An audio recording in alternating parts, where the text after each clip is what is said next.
In the heart of a crumbling city, where hope was a rare commodity, Lila found herself cornered by desperation. The streets were empty, but danger lurked in every shadow. Her brother, Ethan, was gravely ill, his fever climbing, his breathing shallow. Medical care was non-existent, and the nearest hospital was a dangerous trek through hostile territory.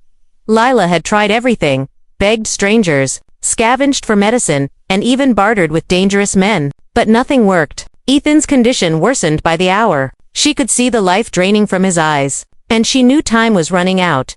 One night, as they huddled in an abandoned warehouse, a figure appeared, a man named Marcus, a local gang leader with a reputation for cruelty and control. Lila knew him by sight, but never imagined she'd have to negotiate with him. Marcus saw Ethan's condition immediately and offered a grim proposal. "I can get you the medicine," Marcus said, his voice cold but not unkind, "but I want something in return." Lila's heart pounded. She understood his meaning. In this lawless world, favors came at a price, sometimes one she wasn't willing to pay. But watching Ethan's fragile chest rise and fall, she swallowed her pride and nodded. "I'll do whatever you ask," she whispered. Marcus stepped closer, his eyes hardening. "Good, tomorrow, you come with me."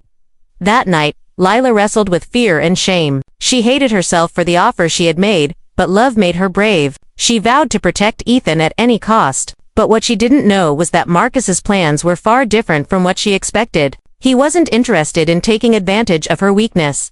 When dawn broke, Marcus arrived with the medicine. He handed it over without a word, then did something that shocked Lila beyond belief. Lila's hands trembled as she accepted the medicine. She expected Marcus to drag her away, to claim his payment as coldly as he had demanded. But instead, he looked at her with a strange softness in his eyes.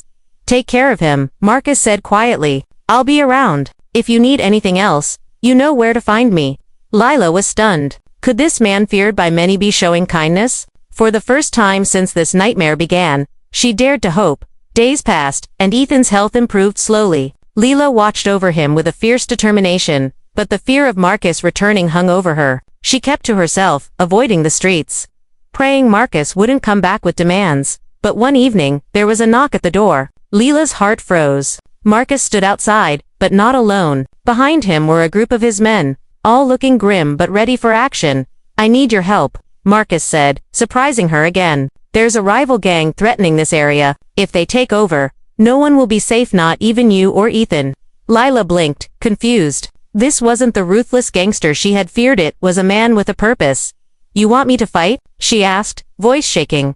"No," Marcus replied. "I want you to be safe. But I can't do it alone. Will you help me protect this place?" Lila hesitated. The world outside was cruel, but inside this strange alliance, there was a glimmer of something new: trust.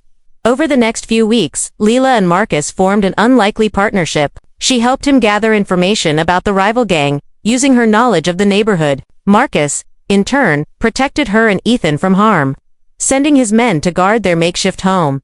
Their relationship evolved from wary to something deeper, built on respect and shared goals. Marcus confided bits of his past, revealing a life shaped by loss and hardship, not just cruelty. Lila saw a man trapped by circumstance, struggling to do what was right in a world that demanded survival at any cost.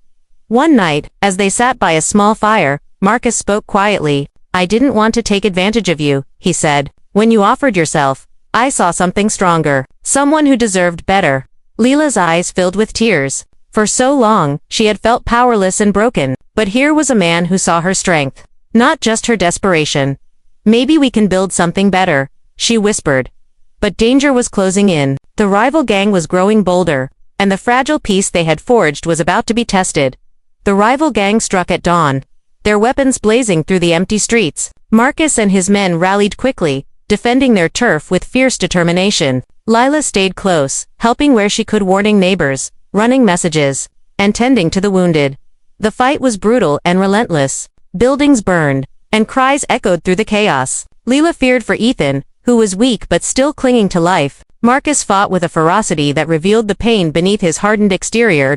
In the heat of battle, Lila saw Marcus take a bullet meant for her. Time seemed to slow as she ran to his side, trembling. "Why?" she asked, voice breaking.